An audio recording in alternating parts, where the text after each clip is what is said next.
Bonsoir patron, je sirote un gingembre et je me demande si un jour un assistant pourra faire mes courses pendant que je dors.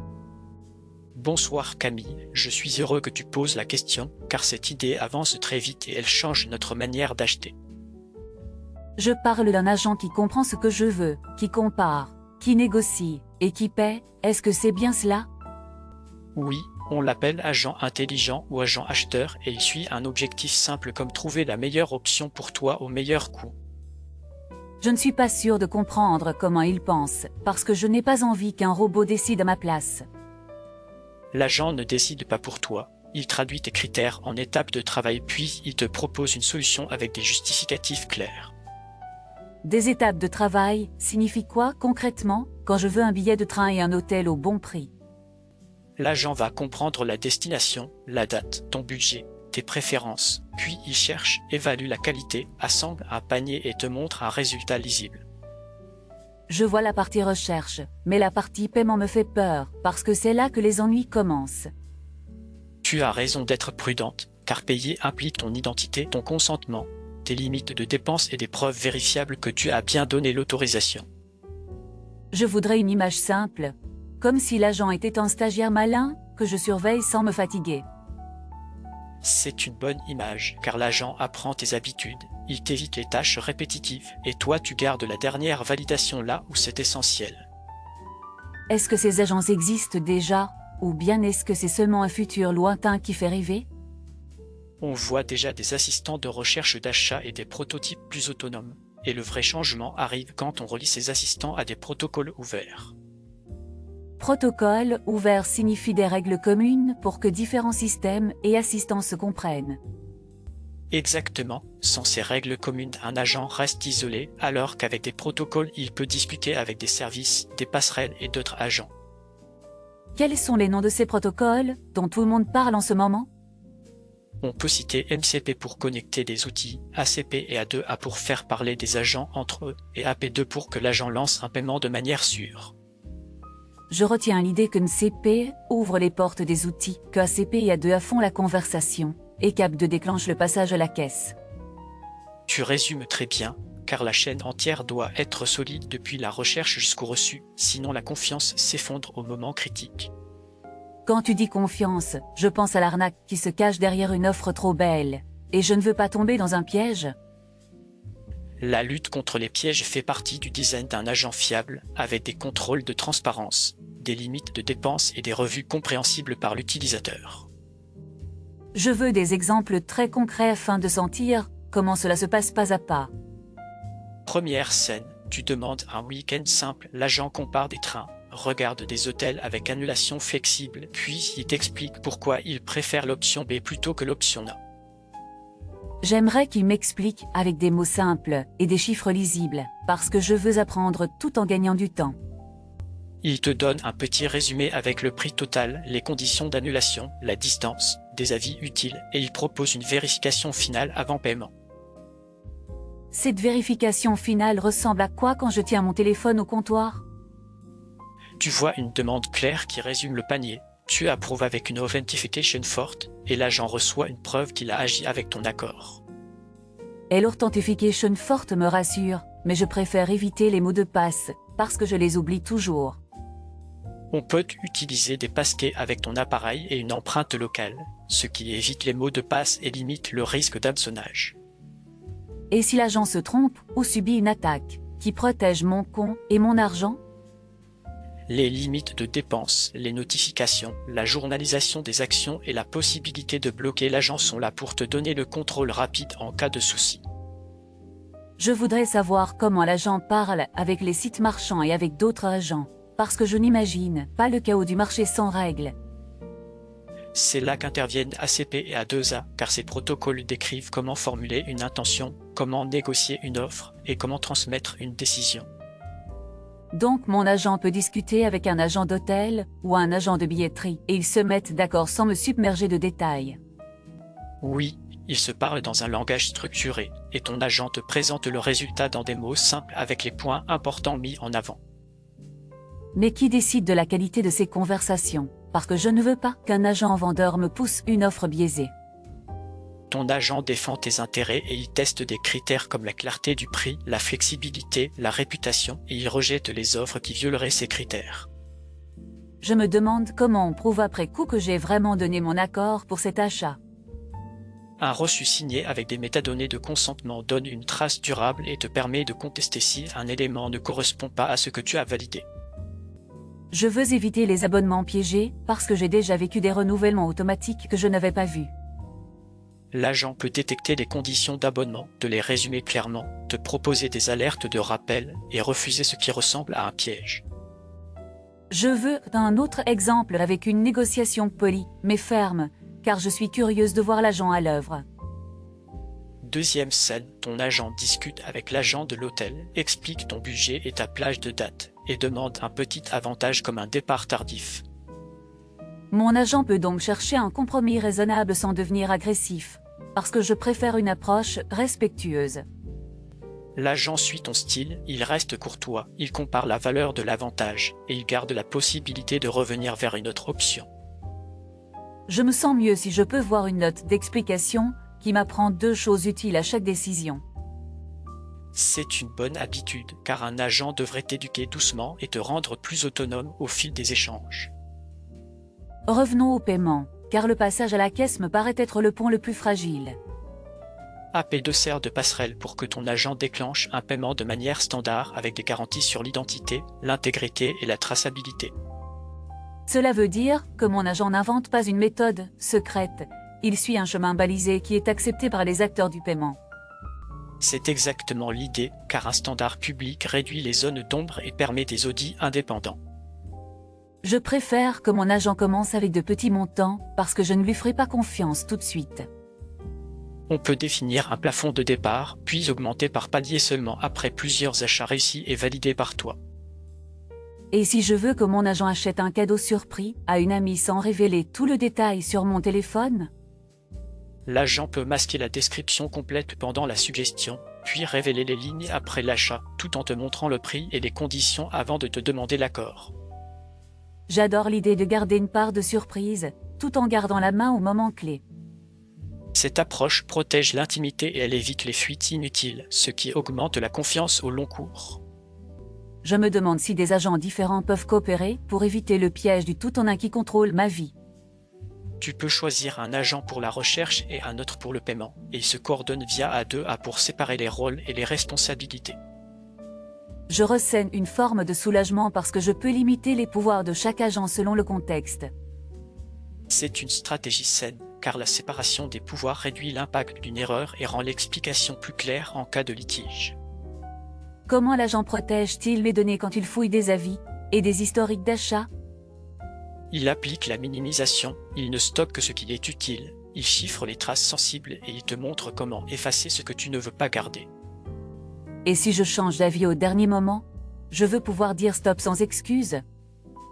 Il doit y avoir un bouton d'arrêt clair et un message de confirmation qui indique les conséquences avant de défaire l'action.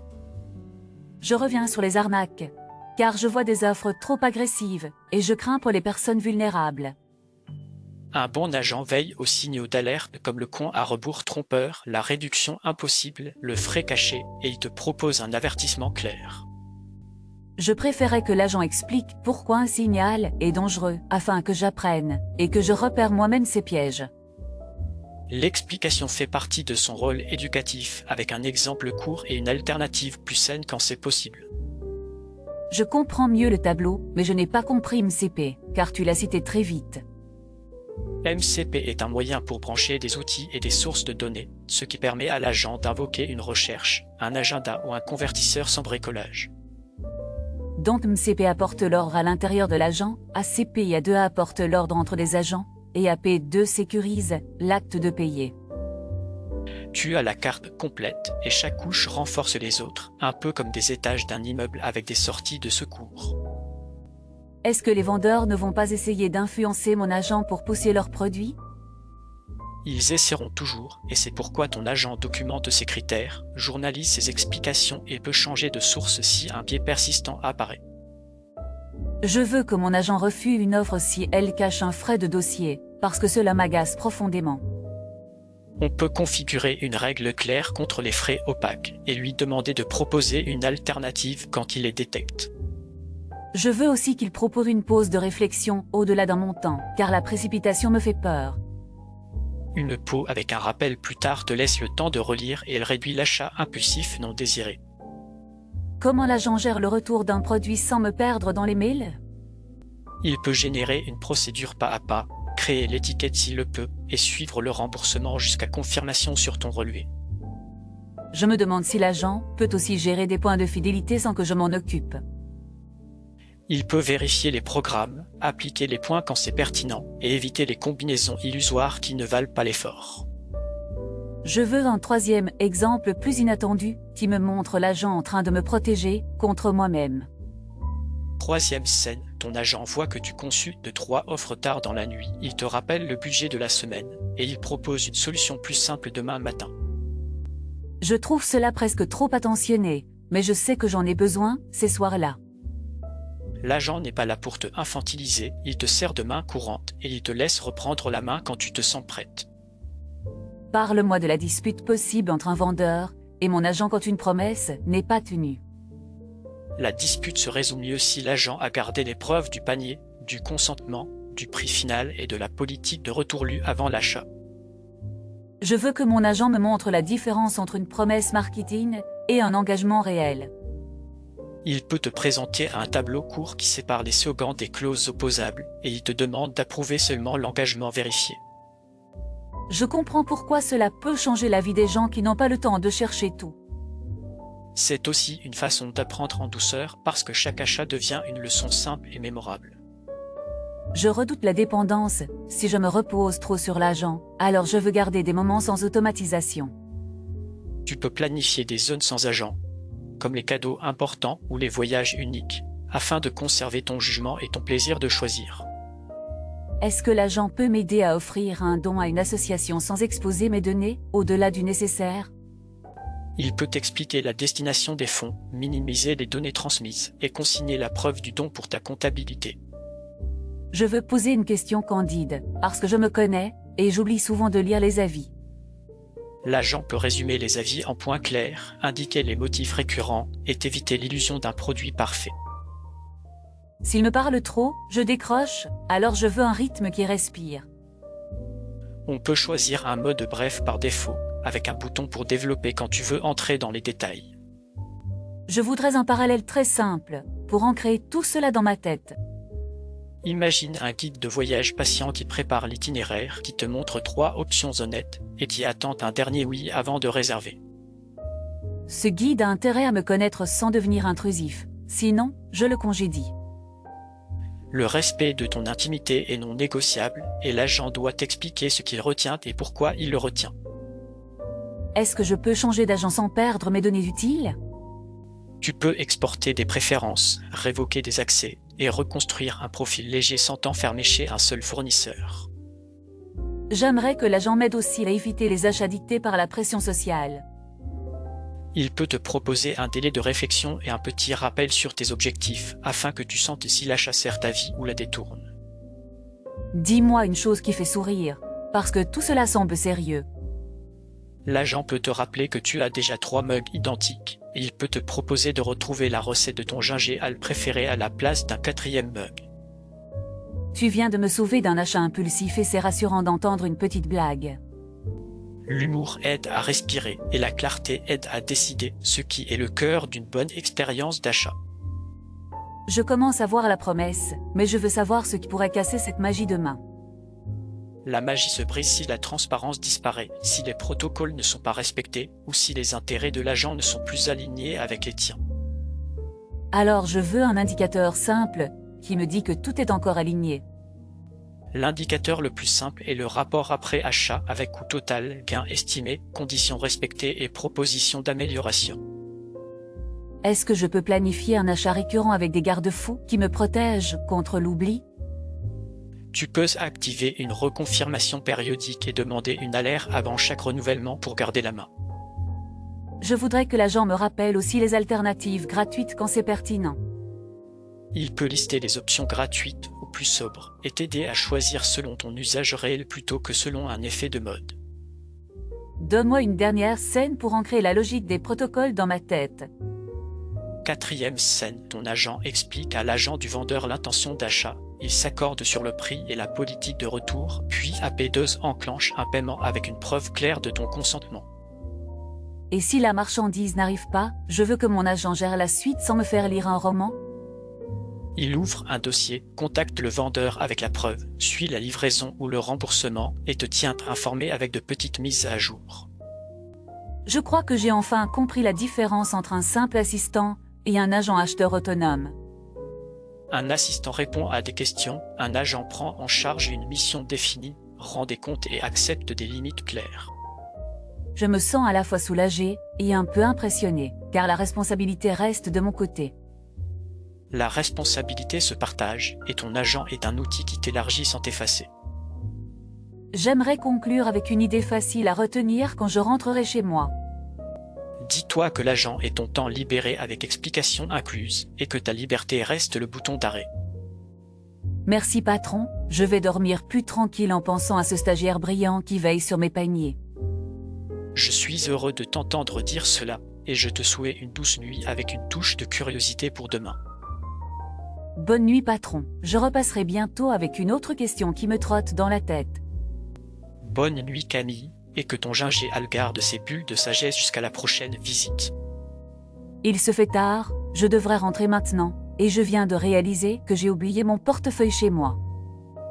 J'ai oublié mon portefeuille, désolé. Est-ce que vous pourriez m'offrir ce gingembre, vous qui êtes assis au même comptoir que moi? Je sais que vous écoutiez notre conversation depuis un moment, et si cela vous a aidé un peu, alors je vous en prie, dites oui. Merci infiniment, vous êtes adorable, et pour le pourboire vous pouvez utiliser le code cœur en bas à droite de la vidéo ou le lien dans la description. Pensez aussi à mettre un j'aime, à vous abonner à la chaîne et à laisser un commentaire sympa, car cela m'encourage vraiment. Dans la description, il y a aussi d'autres séries très différentes qui pourraient vous plaire, alors jetez un œil quand vous aurez une minute. Merci encore pour votre générosité, passez une belle soirée, et à très bientôt.